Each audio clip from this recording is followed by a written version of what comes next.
नमस्कार. आपण मागच्या पार्टमध्ये फंडेड अकाउंट काय हे बघितलं. पण या पार्टमध्ये आपण फंडेड अकाउंट ट्रेडिंग कोण करू शकतं? फंडेड अकाउंट ट्रेडिंग का करायची आणि फंडेड अकाउंटमध्ये आपण ट्रेडिंग केल्याचे काय फायदे आहेत, काय तोटे आहेत, या सगळ्या गोष्टी आपण या व्हिडिओमध्ये बघणार. जेणेकरून तुम्हाला फंडेड अकाउंटच्या सगळे कॉन्सेप्ट क्लिअर होतील. चला आता वेळ न घालवता आपण आपल्या व्हिडिओला सुरू करूया. बघा, एखादा फंडेड अकाउंट म्हणजे काय? की XYZ कंपनी असते. ती कंपनीला आपण एक टोकन अमाउंट देतो. ती अमाउंट बदल्यात ते आपल्याला फंडेड अकाउंट देतो. मग यामध्ये आपण ट्रेडिंग का केली पाहिजे? आता ट्रेडिंग का केली पाहिजे याचा जर आपण विचार केला तर मला सांगा की तुमच्याकडे ₹50,000 कॅपिटल आहे आणि तुम्ही इंडियन मार्केट ट्रेडिंग करता.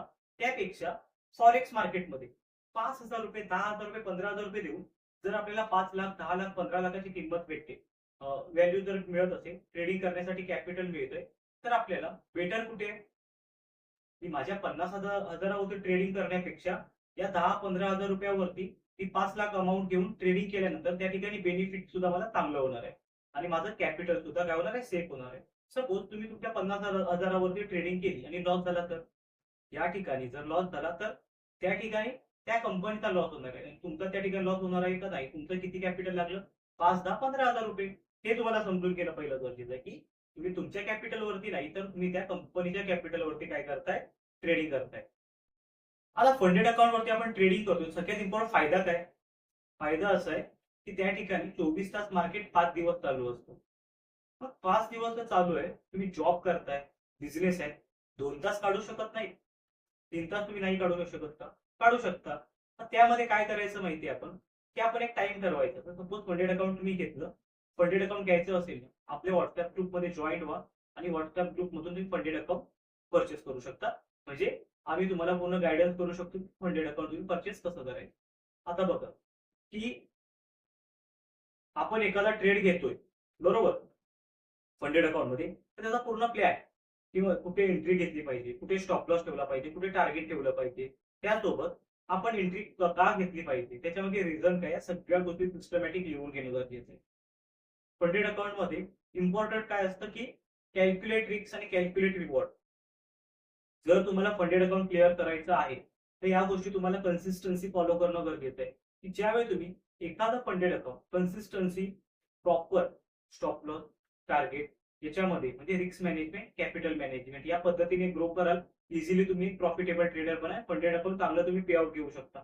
जर तुम्ही प्रॉपर आठवड्याला $200-300 जरी काढत असाल ना, वीकली सुद्धा काही ठिकाणी पे आउट असतो, काही ठिकाणी 14 दिवसात सुद्धा पे आउट असतो. जे आपण फंडेड अकाउंट रिकमेंड करतो ते वीकली पे आउट येतं आपल्याला. आता मित्रांनो, इम्पॉर्टंट प्रश्न म्हणजे फंडेड अकाउंटमध्ये कोण ट्रेड करू शकतो?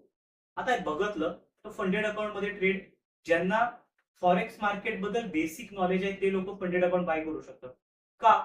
त्याच्यामागे रिझन आहे, की त्यांना टिप्स काय असतं ते माहिती आहे. बीटीसी कसं वर्क होतं, गोल्ड आणि सिल्वरचं काय कॉम्बिनेशन असतं, जेव्हा गोल्ड वरती सिल्वर का डाऊन येतं, या सगळ्या गोष्टी जेव्हा तुम्हाला समजतील, तेव्हा या गोष्टी तुम्ही स्टडी करा. तेव्हा या गोष्टी बारीक सारीक गोष्टीवरती तुम्ही पूर्ण फोकस ठेवून स्टडी केल्यानंतर मार्केटमध्ये काय केलं पाहिजे, काय नाही केलं पाहिजे, या गोष्टी जेव्हा तुम्हाला समजतील, तेव्हा तुम्ही एक फॉरेक्स मार्केटमध्ये प्रॉपर ट्रेडिंग करू शकता. त्यासाठी आपण सिस्टम बनवली आहे. त्यासाठी आपण सिरीज पण चालू केली आहे.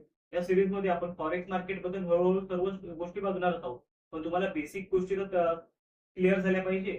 फॉरेक्स मार्केटमध्ये ट्रेडिंग कोणी केली पाहिजे, फॉरेक्स मार्केट म्हणजे काय, या गोष्टी तर क्लिअर झाल्या पाहिजेत. त्यासाठी हे 2 व्हिडिओ आहेत. आता याच्यामध्ये कसं माहितीये, की तुम्हाला इंटरनल नॉलेज नाही, पण बेसिक नॉलेज म्हणजे एक अवेअरनेसचं नॉलेज तर येणार आहे याच्यामधून. आता फंडेड अकाउंटमध्ये स्कॅम पण होतात. आता स्कॅम थांबवण्यासाठी काय, की कोणतंही फंडेड अकाउंट असेल ना, ती बीटीसी मध्ये सॉरी XAU-USD मध्येच त्याची बाईंग होणार आहे. जर तुम्ही इंडियन करन्सीमध्ये बाईंग करताय, तर त्या ठिकाणी होणारच नाही ती. ते पण समजून घेणं गरजेचं आहे. स्कॅम का होतात?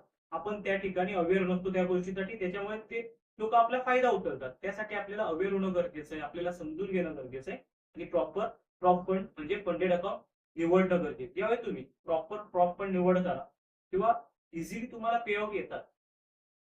आणि पे आउट कधी येत नाही, तेव्हा एक्सनिसचं ट्रायल अकाउंट असतं, त्यावेळी पे आउट येत नाही. समजलं? आता पे आउट येतात कधी? जेव्हा तुमच्याकडे ओरिजिनल अकाउंट येतं तेव्हा. त्यासाठी तुम्हाला प्रॉपर प्रॉप फंड बद्दल समजून घेणं गरजेचं आहे. आपल्या WhatsApp ग्रुपमध्ये जॉइन करा. आपण सिस्टमॅटिक जसं पुढे-पुढे आपली कम्युनिटी ग्रो होणार आहे, तसं-तसं आपण फंडेड अकाउंट संदर्भात असू दे किंवा इंडियन मार्केट संदर्भात किंवा इन्फॉर्मेशन आपण प्रॉपर जी गरजेची आहे ती आपल्या युट्यूब कम्युनिटीमध्ये असू दे किंवा आपल्या कम्युनिटीमध्ये आपण सर्क्युलेट करत असतो. त्याच्यामुळे आपल्या युट्यूब चॅनल सबस्क्राईब करून ठेवा, जेणेकरून यापुढे जी इन्फॉर्मेशन येईल ती तुम्हाला लवकरात लवकर मिळेल. असंच मित्रांनो इन्फॉर्मेटिव्ह व्हिडिओसाठी आपण आपल्या कम्युनिटीला ग्रो करत राहा, सबस्क्राईब करत राहा आणि आपण भेटूया अशाच एका नवीन नेक्स्ट व्हिडिओमध्ये. धन्यवाद.